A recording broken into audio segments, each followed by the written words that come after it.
Welcome to Our Power is Within, a weekly podcast to inspire you to take your power back and realize that you are the healer that you've been looking for all along. We are all capable of healing in mind, in body, and in soul. And I'm your host, Jasmine. This episode is brought to you by Primal Trust Academy and Community, created by my dear friend, Dr. Kathleen King. She's been on this podcast 4 times now. If you haven't heard of her, plenty of options to learn more and do a deep dive. Primal Trust, if you're not familiar with it, is not just a do-it-yourself program. It is truly an online community and your one-stop shop for all things related to brain retraining, nervous system regulation, and somatic practices for those with trauma and chronic illness conditions. It is quickly growing as one of the largest worldwide online healing communities, and it is co-led by Dr. Kathleen King and other Primal Trust graduates. In addition to the main programs, which are level 1 Regulate and level 2 Primal Trust Mentorship, you have daily forum support, peer-led study and support groups, and a variety of daily live classes to help support your healing journey, such as somatic movement classes or functional neurology classes. And there's so much more. To learn more, check out the links in the show notes and use the code OPIW to save 5% off your first month and sign up today. So our guest today is Verla Fortier. Shortly after retirement, Verla was diagnosed with systemic lupus. She utilizes the wonderful benefits of green space to take control of her health and happiness. And today she joins us to share all the details on what is green space, how can we create it in our life, and how could it support our healing journey. We hear her story and all the vast improvements in symptoms that Verla has experienced on this journey through lupus, utilizing green space, and what she has learned along the way. So please enjoy. All right, Verla, thank you so much for being here with me today. I'm really excited to meet you and get to have this chat with you. Oh, I'm just so pleased to be here, Chaz. Yeah, I've been looking forward to this since you connected with me because for anyone who's listening, not to give it away, but I know there's going to be a lot of talk today about like plants and nature. And everyone who's been an avid listener knows that that's right up my alley and that I'm really in love with plants and nature. And I've had one other guest come on here and actually talk about how he uses horticulture as like a form of therapy. And that was really awesome. And so, yeah, I'm just really excited to hear your story finally and see where it goes. So for those who are listening, I want to just preface that what you've been diagnosed with and what you are primarily working towards healing and your healing journey is really about lupus, right? And so from what I understand, you retired from your career and then it was a short time after that you were actually diagnosed with lupus. And it's interesting because this is really common, right? Like people spend their whole life working really hard and they get really excited about when they finally get to retire so they can do all the things they've dreamt about doing. And so many people end up with chronic or acute illness when within a reasonable time after retirement, even heart attacks or strokes or other various diseases or various pains. And so I think that it's going to be really interesting to see how this unfolds and what you've discovered through the work and the journey that you're on and the timing of this and how it all correlates. Yes, that's exactly what happened with me. I was living in this city in Canada where I am in Ontario, and I was teaching as a nursing professor at Hamilton Health Sciences. And I was just excited to go back to my hometown, which is where I am now. Manitoba, and it's on the edge of the boreal forest, and there's beautiful white sandy beaches, and I love the outdoors. And I was just picturing myself with my friends and my family. So I was so excited at 63 to be heading home. And it was a routine doctor's appointment. I thought, I was so busy. I was selling my home. My kids were now in university. And I thought, I have this rash on my face. I just got to get the right cream. And because I'm a nurse, I had the cream in mind that I wanted. So it was just going to be quick in and out. And previous to that, I'd had this rash they called it a sun rash, and they burnt it off, and I got scars. And I saw my GP a lot, but I was just referred to this dermatologist for this rash. And I was getting a bald spot on the top of my head, but I was just trying to smile more and ignore it all. Anyway, I got in there and she was really seasoned. I could tell right away. And she said, I can tell by the way you look. I'm going to take a biopsy. You've got lupus. And I had 15 minutes like everybody does. You have lupus, avoid the sun. Here's the recommended Plaquenil or medication. And that's it. I mean, and I knew that I was lucky to get diagnosed, and I was lucky she took a biopsy, and I was lucky she knew the blood work. And then when the blood work came back, it was antinuclear antibodies, and they were on the really high end of lupus. And that's where they've stayed throughout my journey. Did you develop it while you were still teaching or after you retired as you were starting to plan your trip home? I think I had it, but I don't know for how long, or I just know that I was a single mom. I had 2 huge jobs. And like all of us, I was worried about selling my home, getting to my new place. I just started to smile more to cover up all my rashes. I changed the part in my hair. I mean, I was just a survivor, and I just getting through it. But then what happened was once I got that diagnosis, because when I was a nurse, people with lupus died. I mean, that wasn't very long ago.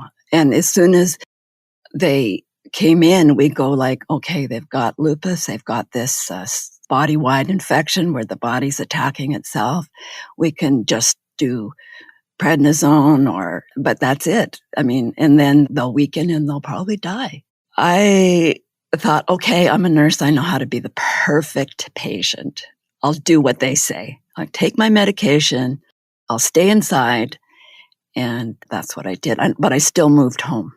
Did you feel that the diagnosis, in a sense, was also like a trauma? Because there's a lot of people who in this community, we really think we want a diagnosis because we have these unexplainable symptoms and we don't understand it. And our body to us at the time doesn't make sense. So we go out and we do all these tests and we want these diagnoses. But there's also like a huge school of thought in this community that often what we think we want can be actually rather traumatic because then we get this diagnosis and it can feel really traumatic because we get told, oh, you have this and there's no cure. And that in itself can really impact our psyche and it can create fear and sadness and grief. And there's so many things that can come up through a diagnosis. So do you feel like in one regard it did impact you in a way like that? Yes. Thanks for articulating it so well. I mean, I think all of a sudden I went from, an easygoing, happy person. I was scared. I isolated. I just tried to, I was just by myself trying to figure out how to get better and not talking to anybody because I didn't know anybody else that had lupus. And you go into that negative rumination where you've got your stories going. And that's what happened to me. I mean, why me? It was just like, how come I didn't see this coming at me? I'm a nurse. All this just really scary, scary stuff. And by myself and inside in a new place, I can see now how depressed I was. I kept thinking, well, it would be okay. It would be okay if I died. I don't want to take my life, but this is no fun. I don't know what to look forward to. Mm-hmm. So through the diagnosis and all this rumination and fear and negative thinking that came up, the sadness, do you feel that your symptoms got worse in that period of time? They definitely got worse. Definitely got worse. All of a sudden now I was in the renal clinic. I had protein in my urine. They were talking about kidney biopsies. They were looking at my heart function and there was questions there. I was just going to more and more specialists all the time. And I was really, really sick. And I had a hard time even walking. And the fatigue was incredible. It's like I got really, really sick. Yeah. I mean, well, you went from a rash that you thought was just going to be a rash with some cream you needed to getting this diagnosis that terrified you. And then all of a sudden you have a downward, spiral of more symptoms kicking in and more things happening, which I mean, in my experience of being in this community so long and having my own health challenges, it's so very normal, common. And then in the brain retraining world, that's when they say that we start to develop that impaired limbic system, because once we're not feeling good, that's where all of a sudden the rumination and the hypervigilance and the fears and all this extra stuff comes in that like gets your mind spinning, that then creates like almost this downward trajectory of almost more issues that the brain then starts producing in a sense. Yeah. Let's talk about what happened, what shifted, because we're obviously here not because that's the end of the story, right? Something obviously happened and you discovered something big in your life that really was a catalyst to help you to begin your healing journey. And so what was that? Well, it was one comment. I wasn't getting any support from the traditional healthcare community. I knew how limited that was, and I just knew what I could get. So I joined every lupus support group online I could. And then there was one person that looked pretty healthy in all of them. And she said she went outside. And I thought, oh my gosh, she's going outside. The rest of us are talking about being vampires, how we have to avoid the sun and why bother.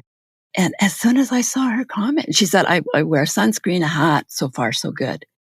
And that was after a year of me just hiding inside, scrolling, lying in bed. I didn't contribute to any of these support groups that I would normally lead. So that was that one comment.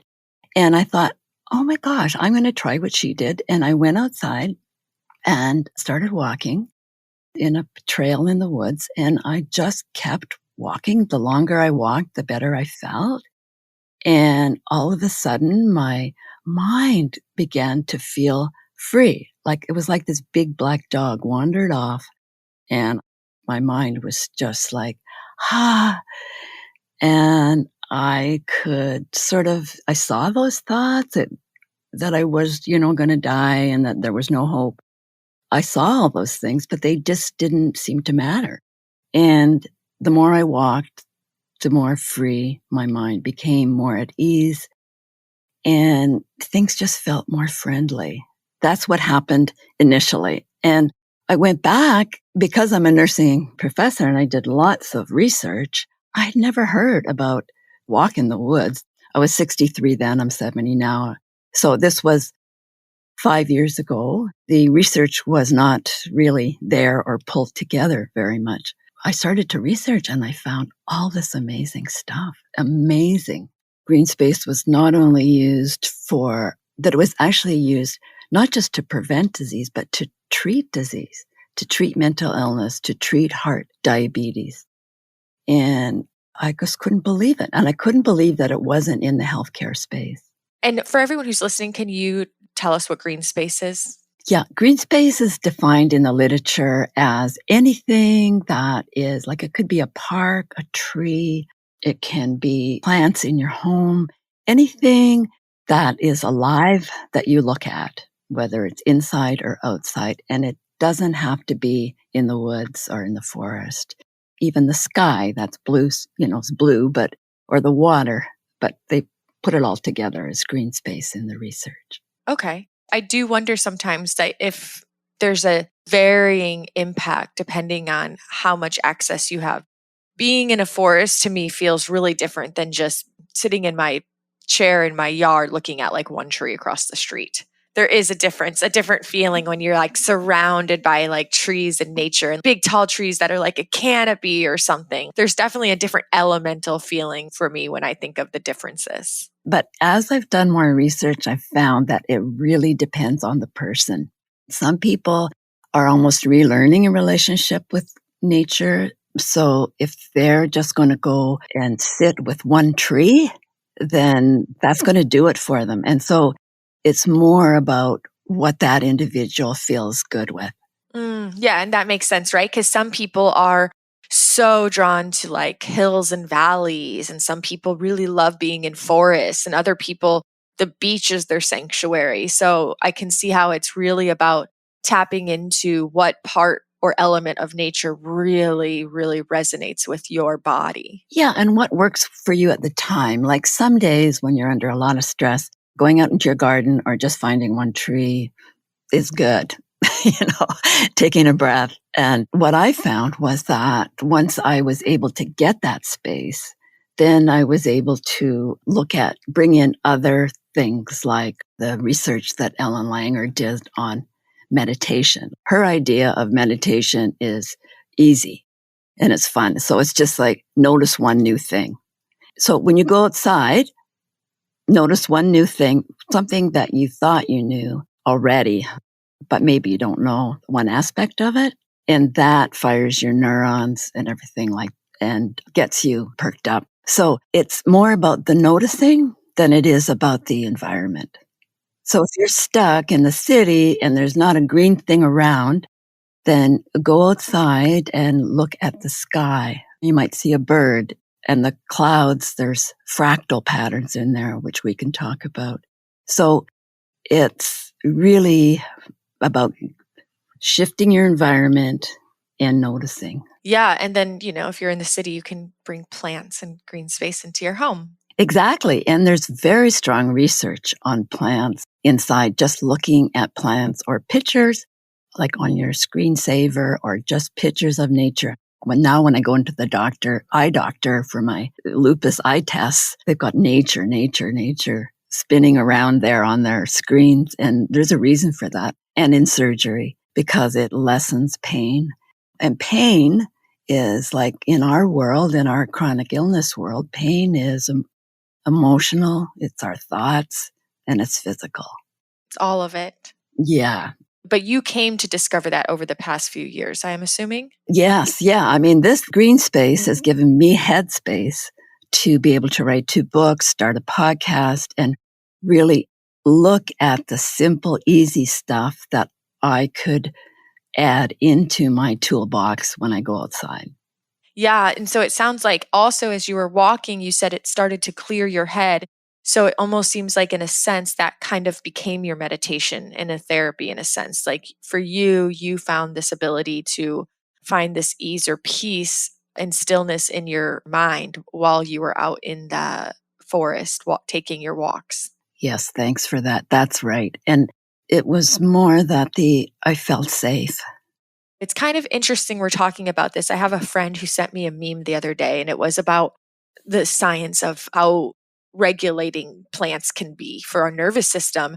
And she has a ton of plants in her house, and she loves taking walks out in nature.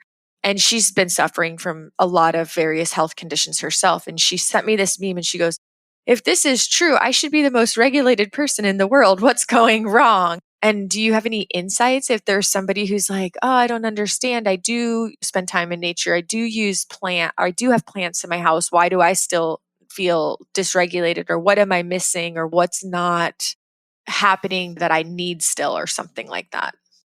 I think that there's so much in that answer. And it's education. Like your brain has to know. When I was out there, not only did I feel peace and safe and everything like that, but then I was able to go to the literature. And that's why I started writing this book, is I wrote down for myself, okay, the research clearly shows from Stanford University that when you go outside, this part of your brain, the subgenual prefrontal cortex, there's less rumination waves in there. Okay, I get that. That's MRI. That's in my brain.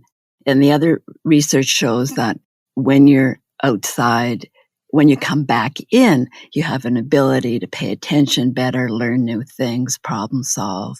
It pays to kind of read the research and be familiar with the research so your brain knows that this is what could happen to you. So one thing is education. And the other thing is, I guess, trusting what I call my outside mindset.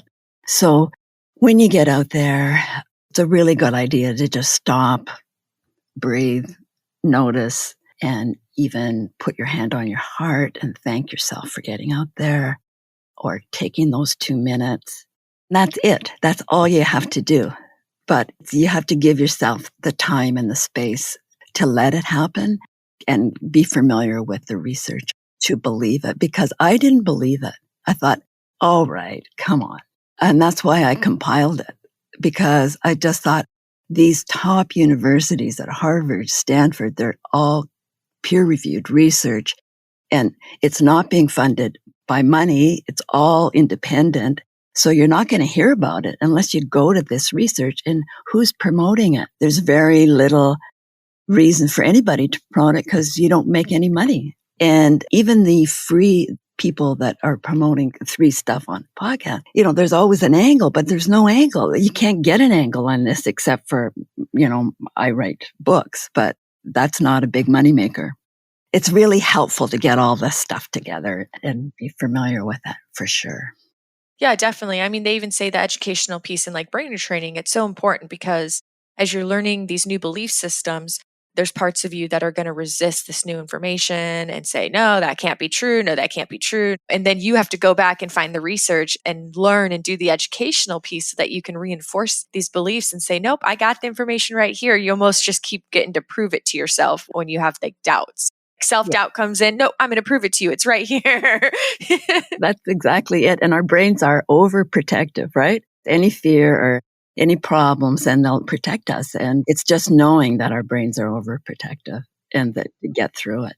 Yeah. And it also sounds like too, like in nature, it's about, like you said, stopping, pausing, hand on heart, noticing. I think there's this element of slowing down. And I wonder how many people have been in the experience that I've been in, which is, I know I used to be here and I'm grateful I'm not here anymore, but I do know so many people who are, where they go out to nature to like go on a hike, say on a trail, or they go on a beach walk, and it becomes about the destination. Like it's almost about just getting through it. It's like there's this intuition within us that knows that actually taking ourselves out into nature has value and benefit. But then we get out there and that type A, I just have this end goal. I just want to get it done because I'm like, going really fast and it's about the exercise and getting my heart rate up. And we make it like that, or we're looking at our clock wondering, okay, I got to get to a specific time, rather than letting it just be about that journey, the beingness of being in it,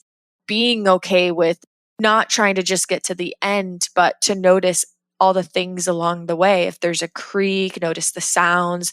If it's a season where leaves are turning yellow, notice those yellow leaves on the ground. Noticing if there's a squirrel running across a branch on the tree, all those little things that I think sometimes we can so easily forget to tune into because we get so wrapped up in the end result of it. Exactly. And I think that's why it's fun to go with friends, but it's also nice to go by yourself and treat it as a meditation or your own treatment. And then maybe get that attitude, which I call my outside mindset, and just go, okay, I'm here now. I'm going to love and trust life again. And here I am. And I don't have to do anything out here. Nothing. All I have to do is be here. I could sit on a bench and get the very same effects that I can with just strolling or walking. So you don't even have to do anything when you go outside to get the well-being effects, and they're massive. Yeah, nature, in my opinion, is such a wonderful teacher, and she reminds me of the perfection that is within all of us all the time. I feel like yesterday, it's kind of corny, but I'm not even kidding. I was on my little evening stroll at the beach, and I feel like I was just, oh gosh, it was like this stormy day. So there are these big giant clouds that look like smoke plumes, and there's as the sun was setting, like color, there was like pinks, and then off to the other side, it was literally almost black and gray clouds. And then the water was just so beautiful. There's this reflection of the sun on the sand where the water is, that it's like iridescent looking. And I'm just walking and I'm like, oh my gosh. I look at the ocean. I'm like, you're just so perfect. You're so beautiful. And I literally felt, and this doesn't happen. This has not actually happened until yesterday. But I felt like she was like, so are you. I'm just your Yeah. reflection. Like I just felt that for the first time. And it Mm. was so powerful because it just made me kind of chuckle and think, oh my gosh, that's why she's here to remind me these things. That is so beautiful. And the science is fractals are naturally occurring patterns in nature. And Richard Taylor, University of Oregon, he's the head of the physics department and he's the world fractal guy.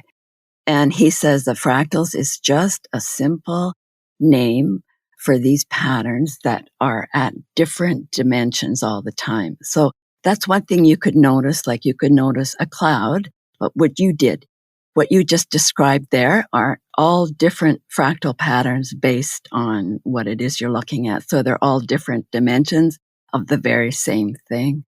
And he's worked with psychologists, and just looking at fractal patterns decreases stress up to 60% immediately. So if you've got 2 minutes and you see it, go out and look at the fractal patterns in a cloud, you're doing something faster to your heart rate, your respiration, your HRV than anything that you can do in a pill or any medication. I think this is going to be so big in terms of treatment for chronic illness. It's going to be the treatment.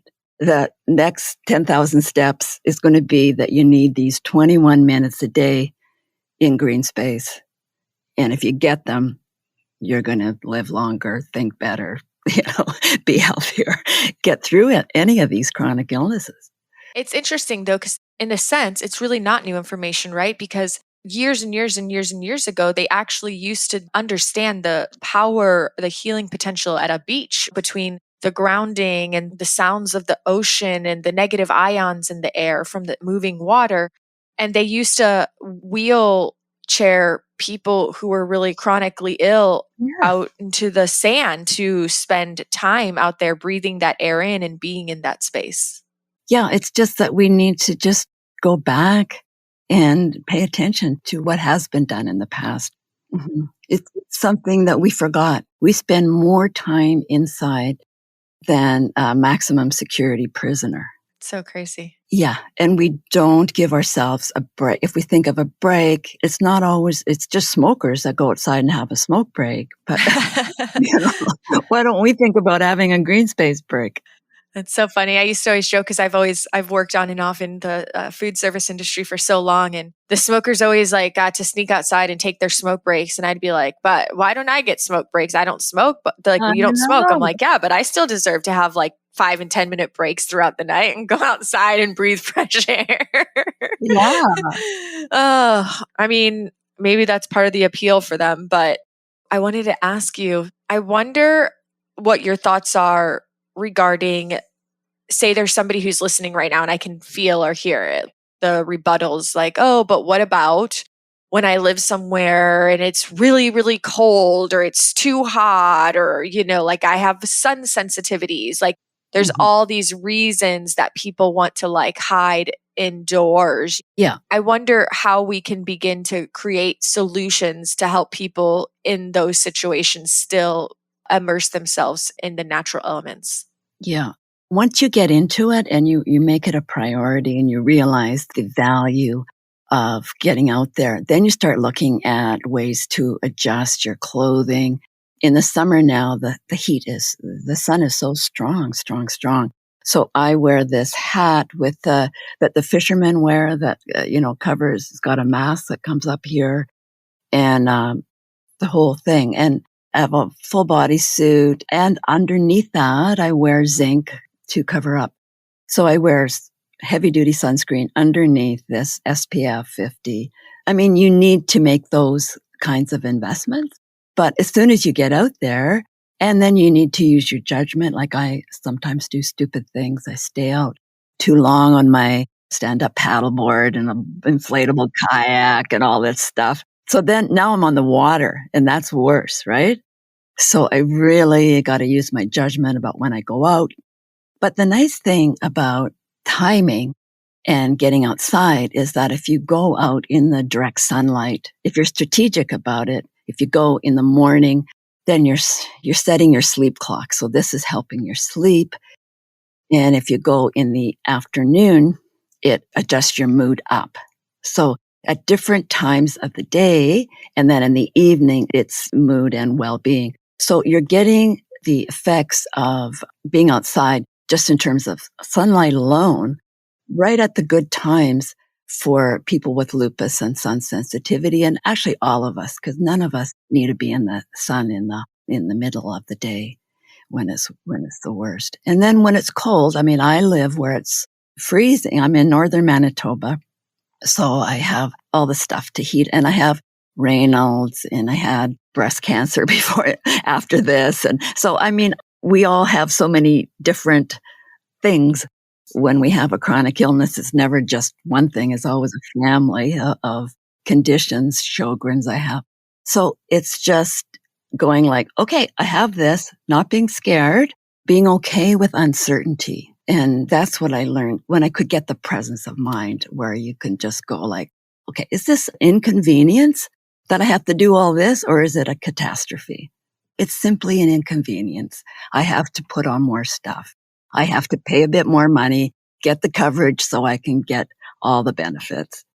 And, do I know what's going to happen if I go out? No, I do know I'm going to get better. And what if I get worse? Well, let's see. So it's just like being brave enough and courageous enough to get out there and believe it. And then I don't know what's going to happen. You don't know what's going to happen. So we'll just help each other and away we go, so it does take courage when you're feeling sick to go out.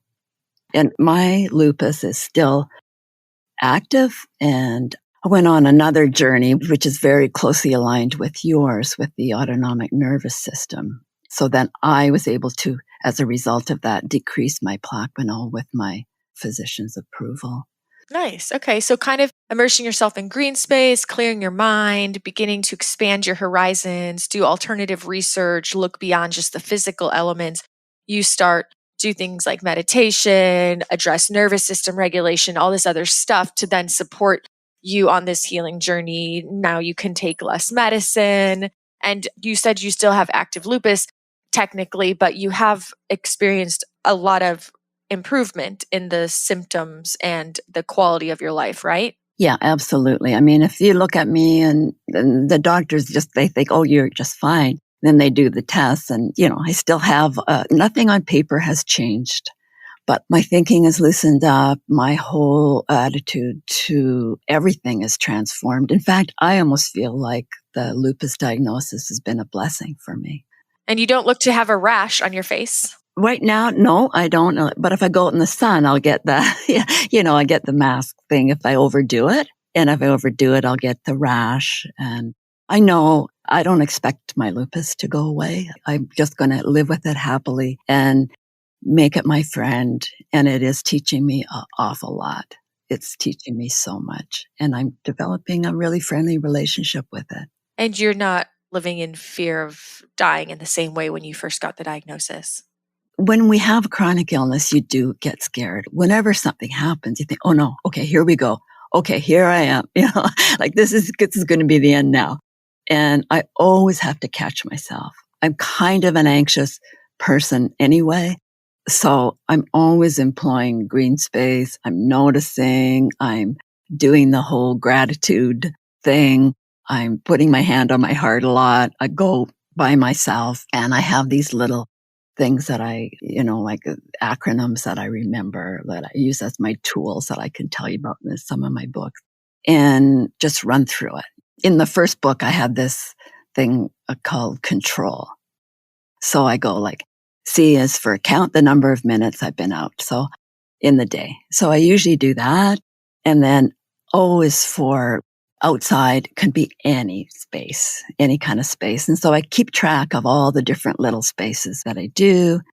And then N is for notice new things.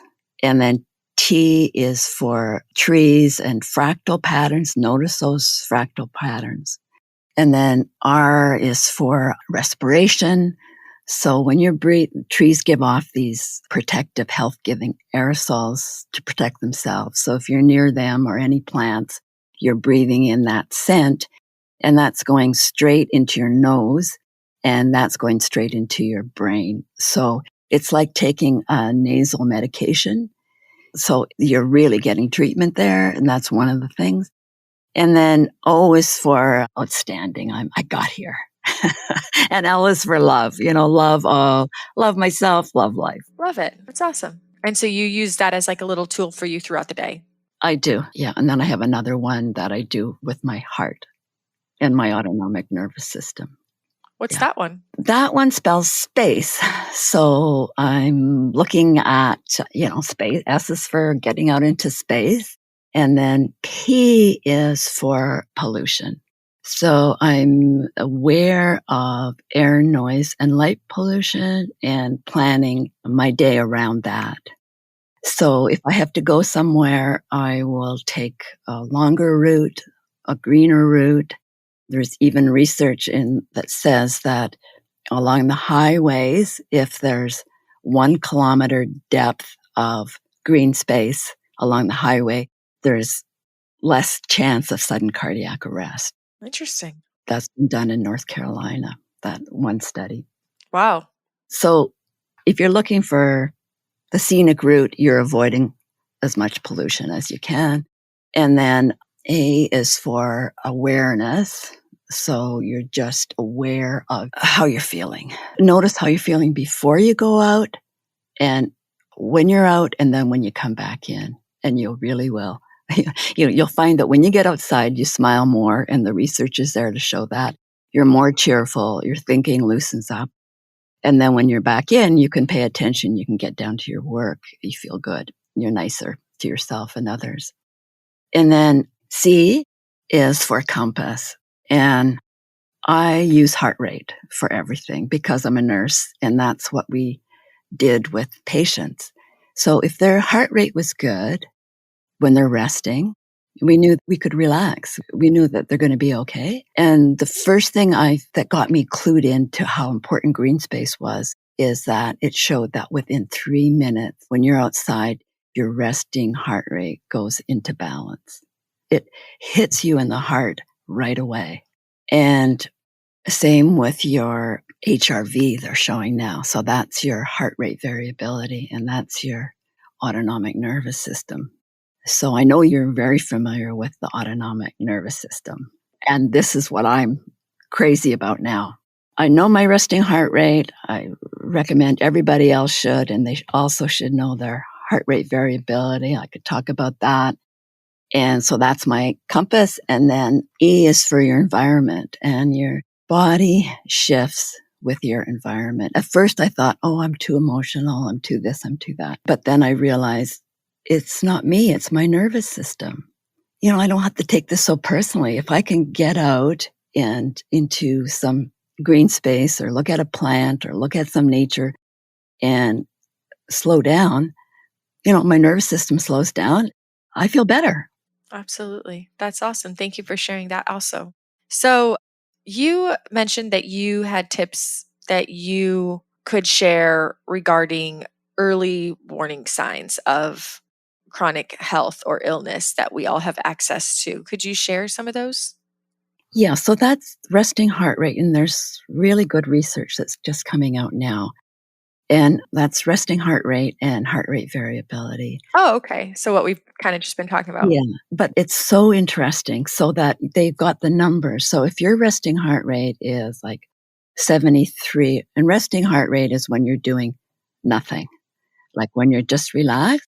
And I think a lot of us, as you say, Chaz, like we're going for a walk, we're always thinking about getting our heart rate up, but we don't maybe aren't aware of the value of knowing what our resting heart rate is. So in my last book, my best friend died of a sudden cardiac arrest, and she was healthy on a road trip.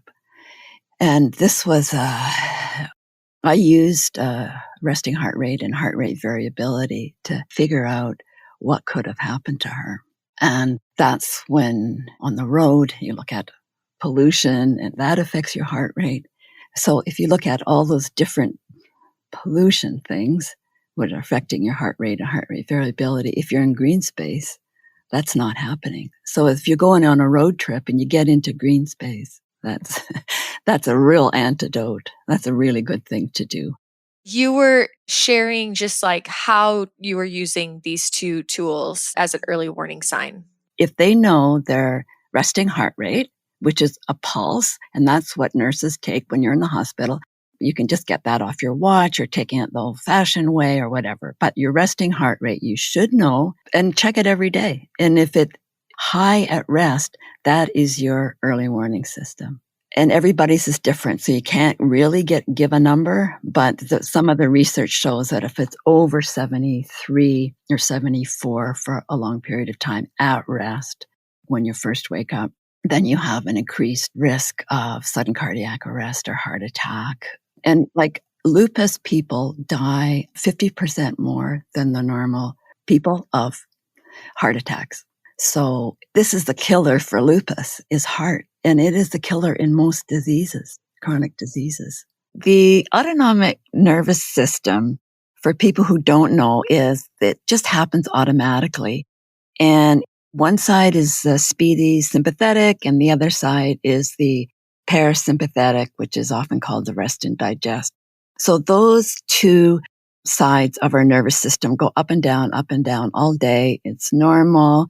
That's what we want. But with certain conditions like lupus, it gets stuck on one side or the other. It can be either side. And so this is something that I've been really aware of and I use as a tool with my lupus. So I measure my heart rate variability every day for 2 minutes with this free app and a chest strap, which I paid like $100 for off Amazon. And it's research-based, this app, Elite HRV is called, but I don't have any connections with them. But anyway, it tells me if I'm stuck on the sympathetic or if I'm stuck on the parasympathetic side. And then it'll tell me you might be actively needing to recover.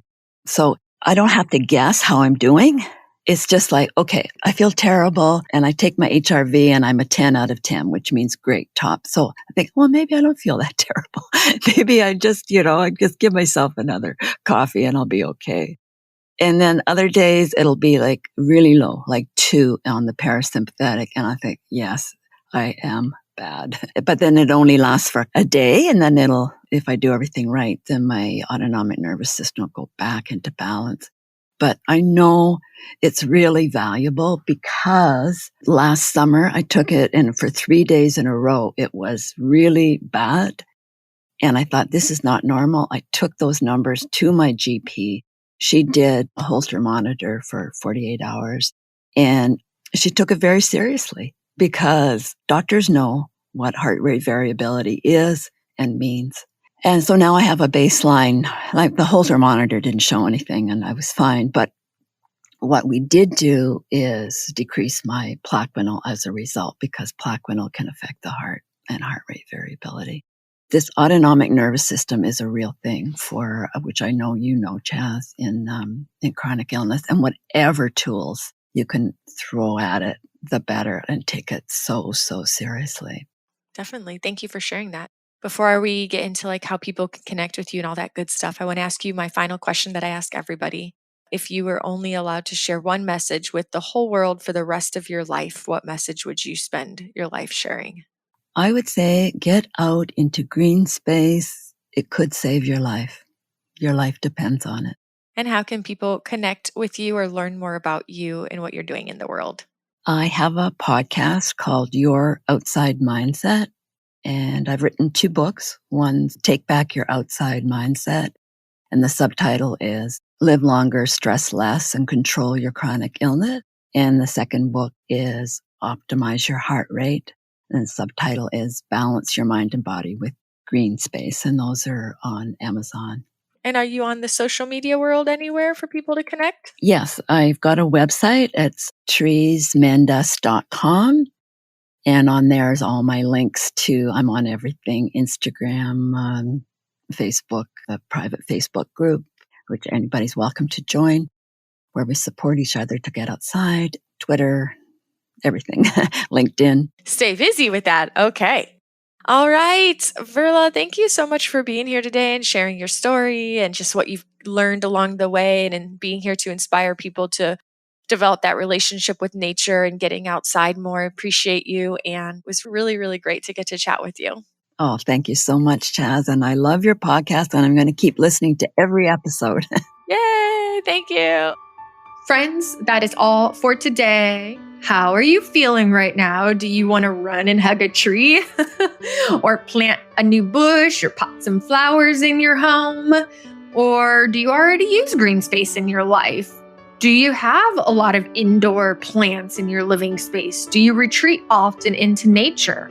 I would love to hear more about your current relationship with green space and how it has supported you thus far. So if this is a tool you are utilizing, drop me a line. You can voice memo me on my website, www.ourpoweriswithin. You can DM me at ourpoweriswithin Instagram page. You can email me any way you want to connect. I am there to listen. In the meantime, please also make sure to click subscribe, share this episode with a friend or your favorite episode or the whole podcast. And don't forget to leave an Apple Podcast review to help me spread the message that healing is for everyone. Tune in to the podcast Instagram channel this coming Sunday for your next weekly challenge. And until next time, make this week great.